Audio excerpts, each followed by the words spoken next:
porque de vez en cuando los acontecimientos a mi alrededor, el trato con terceros, una sensación, un juicio, una impresión, lo poco y nada, decantan, y es como si un pedazo de muro se desprendiera justo cuando paso a su lado, me golpeara en el frontal o en el occipital, un poco más arriba de la sien, y abriera un surco que no sangra, pero tampoco cierra, y le entra el viento y el viento suena fuerte.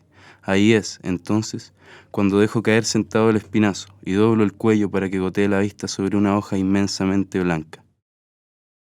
Cuando un cometa cruza el horizonte y siento que Victoria está por nacer, una araña golpea mi puerta y miro el horizonte. Desde mi piso 15 observo el infinito abierto del universo imperecedero. Se extiende sobre mí, susurra mi existencia y me recuerda que tengo una misión: descubrirla en sus 1000 volteretas. Ella está aún por nacer, galopante, apresurada, tierna, impoluta. Llamo al matrimonio y rezo porque ambos estén de humor para el parto. Y es que Williams y Arévalo son dos personas totalmente opuestas y que a veces solo quieren mandarse al carajo. Ella ha sufrido mucho por su claustro, impuesto desde siempre por todos sus semejantes. Nunca entendieron ni entienden, o entenderán la claridad de sus sentimientos, la delicadeza de sus pensamientos, ni mucho menos los conceptos armoniosos de amor y venganza que retumban en sus oídos, minuto a minuto, y le hacían querer crear, ideales por los que siempre da la vida. Por supuesto, la historia no debe ser hueca, debe dejarle algo en lo que pensar al lector, y sin importar el tono del relato, considero que aquello que le da más peso no son ni los conflictos ni los grandes duelos, sino el lado íntimo de los personajes, sus penas y alegrías, sus caídas y victorias, sus odios y amores, aquello que les hace tener un alma, y cuando el lector se identifica con ellos, cuando comparte sus penas y alegrías, entonces llega a estar enlazado con el relato. Así logra adquirir su propio lado íntimo, sus propias emociones, su propia alma. Se podría decir que florece una semilla en la línea que forma un camino en el cemento, y antes de emocionarse por la maravilla de la naturaleza, se llena todo de barro, se desprenden las fisuras callejeras que delatan un lugar en ruinas, una herida abierta palpitante sobre la tierra y el cemento, difícil de ignorar. En todo ello existe una metáfora que ridiculiza, embelleciendo la falla y la hace propia, única. La aguja de la escritura revuelve su método de composición en el papel, y aunque se regresa una y otra vez al íntimo subjeto del que se fue presa en tantas hojas, se entiende que ahora es diferente. Hubo que bajar del Olimpo, hubo que construir puertas y ventanas, dejar que el brazo suicida soltara la mano y no se dejase aplastar por el murallón blanco que a veces acecha. Es eso, internalizar lo manifiesto. Escuchamos el gemido incesante de los espacios abiertos, de la realidad corriendo desvencijada a través de las personas, y se entiende que hay una forma, irremediablemente una sola forma de salirse de sí: echar mano, garra y mugre del aparato sustantivo, descriptivo y retórico. Echar mano de este último porque así se estremece, echar mano del sustantivo porque así se concibe, echar mano del descriptivo porque así se ofrece y se transmite.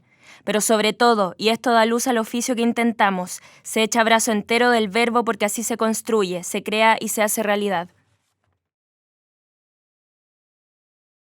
Cuando trato de formar un texto quiero escribir bien, usar las palabras de manera tal que cuando termine me pueda ver al espejo y preguntarme qué carajo he hecho. Intento meterme en pellejos nuevos, con tripas nuevas, y ser otra cosa antes de tomar un lápiz. Cambio la letra de manuscrita a imprenta y luego las mezclo, y relleno 3 páginas con 3 oraciones de ser necesario. Y nunca, pero nunca digo: híjole, qué buen texto que acabo de hacer. Y siempre, siempre, siempre comienzo con uno que otro aborto de texto antes de que me salga algo decente. Cuando no, me callo un rato y lo intento otra vez, y escribo de muerte y de fisuras y de amor. Ya sentado, la imagen se derrite, entinta el lápiz y mueve mi mano hasta la primera coma. Leo una y otra vez las palabras encasilladas en los minúsculos cuadrados grises. Me presento a las palabras con 1001 gestos, las examino, su significado, su forma, la manera en que la rigidez de sus curvas construye un cine en el papel. Mueren y se levantan del ataúd con la lectura. Las busco, pero la verdad es que ellas se encuentran en mi hoja, como animales en cautiverio enrejados por un tubo plástico, esperan su libertad. Mientras yo, con mis dedos, apoyo la llave en el espacio pálido, se toman de las manos, antes limitados por el cilindro, ahora amarrados al papel. Aves ansiosas, quieren volar con el aliento de las pupilas. Las palabras se aglomeran en mi mente y escurren al papel, en una emancipación de letras y espacios, de signos lineales que reconstruyen el instante perdido, el momento dilapidado. Escribo en marea, en un vaivén constante de espuma y de agua, inmersa en una corriente de la conciencia, ultrajada de puntuación y ortografía. Me esmero en la creación de una sinestesia sublime, de una narración sensible. Intento vivir a través del lápiz, de recorrer la hoja y sus renglones, pero siempre acabo tropezándome, enredándome en mis ideas, garrapateando líneas que poco dicen. Me detengo, pienso, borro, escribo, borro y reescribo. Sigo buceando en el mar de pasiones y comienzo, nuevamente, a teñir el papel de negra tinta. El tiempo arde el tiempo de las palabras, que no son, aquellas que juegan con la nada, letras, crecen y nacen, invocando lo que no es, palabras que mueren, silenciando la nada, brotan, emanan. Mis palabras caen, de sueño en sueño, jugar la vida es una letra. Por sobre las ansias y la necesidad vertiginosa de escribir, de crear, de liberar todo ímpetu interno, se hace necesario, en un primer momento, vislumbrar la trama. Observar el mundo de dentro y de fuera y detenerse en un punto fijo, en un solo punto fijo. Convertirlo en un niño, en una mujer, en un pájaro que ríe y que piensa, que transita, que digiere palabras para expresarlas en un canto o una sola idea. Que el canto sea más que el color, o el vuelo, o las alas del ave, que sea en sí mismo y resuene en las paredes, en las hojas, que rompa el cemento y me alcance, aunque ya no sea parte de mí. Que el canto espere ser libre y sea libre, porque el canto no pertenece y su existencia está en otra parte. Me gusta imaginarme como una represa, y así botar, regar hectáreas con el agua que llevo en mis fauces, a pesar de que solo expongo un riachuelo contenido en comas y puntos seguidos. Es difícil explicar más, porque el resto son párrafos mal hechos, frases cortadas, sonidos extraños que provienen de un misterioso aliento en las ruinas de mi pecho. Por eso, lo único que me puede dejar satisfecho es una hoja en blanco que sin respirar me mira, pálida. Si fuera madre diría que es como gestar a un hijo. En el vientre mismo de la página en blanco va desarrollando órganos. Primero los cromosomas, su ADN, el desorden se vuelve palabra, luego el corazón, el sentido del texto. Es bueno, creo, estar midiendo su latir constantemente con autocríticas y críticas, no solo en el periodo del embarazo. Luego vienen las piernas y el tronco, el cuento se logra sostener, su cabeza también aparece, el cerebro crece. Ha llegado la matemática, el orden, la limpieza. Todas las conexiones cerebrales apuntan al proyecto central. Poco antes de nacer, aprieta las manos, signo inequívoco de que puede atrapar a quien lo lea. Dando a luz, el cuento ya no es mío, sino del mundo. Debo, sin embargo, crecer con él, entender que no nace perfecto ni completo, se reinventa en el mundo de cada lector, es por sí solo un organismo vivo. Después de observarla bruscamente, evadiendo el valle inquietante, ametrallo la hoja con rápidos teclados, arrítmicos y confusos.